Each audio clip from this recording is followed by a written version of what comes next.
মৰিনী সমষ্টিৰ যি গৌৰৱ বা যোৰহাট জিলাৰ যি গৌৰৱ গিবন অভয়াৰণ্য হোলোঙাপাৰ গিবন অভয়াৰণ্য দাঁতিতে এটা পথ গৈছে যিটো অভয়াৰণ্যখনৰ ভিতৰ চলে বা অভয়াৰণ্যখনৰ যি পৰ্যটকক যাবলৈ এটা একমাত্ৰ পথ আৰু এই পথটো জৰাজীৰ্ণ হোৱা আজি বছৰ বছৰ ধৰি এই পথছোৱা জৰাজীৰ্ণ হৈ আছিল কিন্তু শেহতীয়াকৈ এই পথছোৱা পুনৰ নিৰ্মাণৰ কামত নিয়োজিত কৰিছিল বন বিভাগে আৰু এই পুনৰ নিৰ্মাণ কাম যেতিয়াৰ পৰা আৰম্ভ হৈছিল কিন্তু ইয়াৰ সম্পূৰ্ণ নীতি বহিৰ্ভূতভাৱে এই পথছোৱাৰ কাম সম্পূৰ্ণ কৰিবলৈ লৈছে ইতিমধ্যে 1.7 কিলোমিটাৰ এই পথছোৱা প্ৰায় 19 লাখ টকাৰ ব্যয় সাপেক্ষে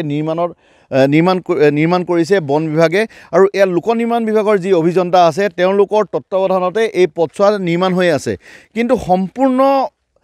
যি নীতি নিয়ম উলংঘা কৰি এই পথছোৱা নিৰ্মাণ কৰিছে যি সাইড বামৰ ব্যৱস্থা কৰিব লাগিছিল বনোৱাৰ তেনেধৰণৰ সম্পূৰ্ণ তাৰ বিপৰীত ছবি ইয়াত কিন্তু পথছোৱাত দেখা গ'ল যাৰ ফলত ক্ষুভিত হৈ পৰিছে স্থানীয় ৰাইজৰ লগতে বিভিন্ন দল সংগঠন মোৰ লগত কৃষক মুক্তি বিষয়ববীয়া আছে কি ক'ব আপুনি কি হৈ আছে বুলি ভাব গিবনলৈ অহা একমাত্ৰ পথ এইটোৱে আৰু এই পথটোৰে কেৱল গিবনলৈ নহয় ইয়াৰ প্ৰায় দাঁতি কাষৰীয়া 4-5খন গাঁৱলৈ এই ৰাস্তাটোৰে মানুহ অহা যোৱা কৰে আৰু আমাৰ এটা স্পষ্ট কথা যে নিম্নমানৰ কাম হৈছে আৰু অতি সোনকালে কাম বন্ধ হ'ব লাগে আৰু আমি স্থানীয় যিজন বিধায়কক এটা কথা আমি আহ্বান কৰিছোঁ আজি আপোনালোকৰ মানে হেৰিয়াৰ যোগেদি চেনেলৰ যোগেদি যে তেওঁ আহি ৰাস্তাটো এবাৰ পৰিদৰ্শন কৰক আৰু ভাবক যে তেওঁৰ চৰকাৰৰ যি ডিপাৰ্টমেণ্ট যি বিভাগীয় মানে কৰ্তৃপক্ষ আছে তেওঁলোকৰ গাফিলতিত এটা কেনেকুৱা ৰাস্তা হ'বলৈ গৈ আছে তেওঁ কৰা যি ভ্ৰান্ত কথা কিছুমান যে মানে কৈ থাকে যেতিয়াই যিকোনো মুহূৰ্তত প্ৰতিবাদ কৰিবলৈ অহা মানুহকো তেওঁ ঘুচিয়াই দাঁত ভঙাৰ নিচিনা কথা কৈ থাকে তেওঁ আজি আহক এই ৰাস্তাটো পৰিৱেশন কৰক আৰু বুজি উঠক যে তেওঁৰ চৰকাৰৰ বিভাগীয় ডিপাৰ্টমেণ্টে কেনেকুৱা এটা ৰাস্তা ৰাইজক উপহাৰ দিবলৈ গৈছে আমাৰ স্পষ্ট দাবী এই ৰাস্তা অতি সোনকালে বন্ধ কৰক অন্যথা আমি গণতান্ত্ৰিক প্ৰক্ৰিয়াৰে ৰাস্তা বন্ধ কৰাৰ মানে আমি পদক্ষেপ গ্ৰহণ কৰিম হয় নিশ্চয় ধন্যবাদ আচলতে পথছোৱাৰ নিৰ্মাণ কাৰ্য দেখা গৈছে আমাৰ ND24 স্ক্ৰীনত দেখা গৈছে কি ধৰণে ইয়াত চেণ্ড গ্ৰেভেল আনি মিলোৱাই হৈছে ইয়াত চেণ্ড গ্ৰেভেল পাৰি দিয়া হৈছে আচলতে ছটিয়াই দিয়া হৈছে চেণ্ড গ্ৰেভেল ইয়াত কোনো ধৰণৰ ৰুলাৰ মৰা ব্যৱস্থা কৰা হোৱা নাই মোৰ লগত আছুৰ নেতৃত্ব আছে কি ক'ব আপুনি হয় যোৰহাট জিলাৰ একমাত্ৰ যিখন আমাৰ গিবন অভয়াৰণ্য বুলি কয় আমাৰ সকলোৱে গৌৰৱ যাৰ গিবন অভয়াৰণ্য অহা মূল পথটো যি নিৰ্মাণ হৈছে এইটো বহুত বছৰ ধৰি ইয়াৰ জৰাজীৰ্ণ অৱস্থা হৈছিলে ইয়াৰ বিদেশী পৰ্যটকে লগতে গাঁওবাসী অহা যোৱা কৰিবলৈ বিভিন্ন সমস্যাৰ সন্মুখীন হয় তাৰপৰা এতিয়া ৰাস্তাটো বনাই থকা হৈছে কিন্তু ৰাস্তাটো সম্পূৰ্ণ দুৰ্নীতিভাৱে কাম হৈছে ইয়াত যিটো আপোনালোকে ৰাস্তা বনাই আছে আপোনালোকে দেখিছে তাত কোনো আৰ্ট ফিলিঙৰ কাম কৰা নাই তাত কোনো মাটি দিয়া নাই কোনো ছাইড বাম নাই তেওঁলোকে চেণ্ড গ্ৰেভেল কেইটামান ছটিয়াই থৈ গুচি গৈছে যাৰ ফলত ৰাস্তাটো আগতকৈ বেছি বেয়া হ'বলৈ গৈ আছে এইখিনি আমি ছাত্ৰ সন্থাই ধিক্কাৰ জনাইছোঁ লগতে আমি ইয়াৰ লগতে প্ৰশাসনৰ লগতে অসমৰ মুখ্যমন্ত্ৰী ডাঙৰীয়াকো অনুৰোধ জনাইছোঁ অতি সোনকালে এই বিষয়টোৰ ওপৰত তদন্ত কৰি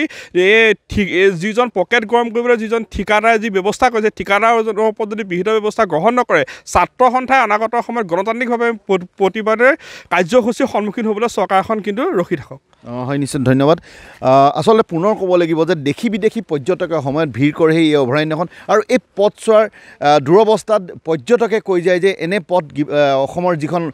গিবন অভয়াৰণ্যলৈ অহা পথছোৱা ইমানেই বেয়া বুলি পৰ্যটকে কৈ যায় তাৰ পাছত বহু বছৰ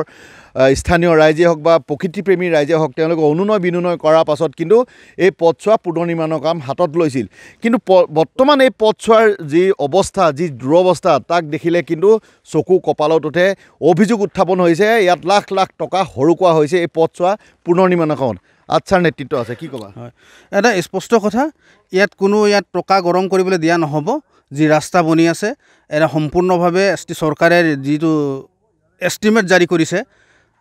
ডিপাৰ্টমেণ্টে যিটো এষ্টিমেট জাৰি কৰিছে সেই ডিপাৰ্টমেণ্টৰ এষ্টিমেটৰ জৰিয়তে কাম হ'ব লাগিব আৰু যদি কাম তেনেকৈ নকৰে আমি কালিৰ পৰা কাম বন্ধ কৰিম স্থগিত ৰাখিম আৰু প্ৰয়োজন হ'লে আমি আন্দোলন কৰিবলৈ বাধ্য হ'ম হয় ধন্যবাদ আচলতে এই পথছোৱাৰ নিৰ্মাণ কাৰ্য পুনৰবাৰ কম অতি নিম্ন মানদণ্ডৰ হৈছে লোক নিৰ্মাণ বিভাগৰ যি বিভাগীয় ইঞ্জিনিয়াৰ আছে তেওঁলোকে এই পথছোৱা চাবলৈ অহাৰ আমাক যি ইয়াৰ নিৰ্মাণত ব্যস্ত যি মহৰী আছে মহৰী আমাক জনাইছে আচলতে লোক নিৰ্মাণ বিভাগৰ যি অভিযন্তা সেই অভিযন্তা কিন্তু পথছোৱা নিৰ্মাণ হোৱা কাৰ্য দেখা নাইনে নে নিজৰ জেব গৰমত তেওঁলোক অভিযন্তাসকলো ওতপ্ৰোতভাৱে জড়িত হৈ আছে যিহেতু নীতি বহিৰ্ভূতভাৱে ইয়াত যি আৰ্ট ফিলিং কৰিব লাগিছিল কৰিছিলে খলা বোমা যিসমূহ আছিলে সেইখিনি সমান কৰি যি ৱৰ্ক অৰ্ডাৰ আছিলে সেই অৰ্ডাৰ সম্পূৰ্ণৰূপে নৎসাত কৰিছে আৰু তাৰ এই যি পুৰণি পথটোৰ ওপৰতে কেইগাড়ীমান চেইন কেবেল দি কোনো ধৰণৰ ৰুলাৰ ব্যৱস্থা নকৰাকৈ সম্পূৰ্ণ নীতি বহিৰ্ভূতভাৱে এই পথছোৱা নিৰ্মাণ কৰি ওলাইছে কিন্তু হয়তো এই বাৰিষা আগমনৰ লগে লগে এই পথছোৱা পুনৰ আগৰ পথলৈ ৰূপান্তৰিত হ'লে কিন্তু বেছি দিন নালাগিব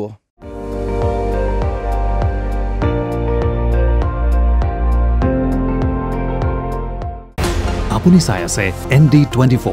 সৰ্বশ্ৰেষ্ঠ নহয় সৰ্বোত্তমৰ দৌৰ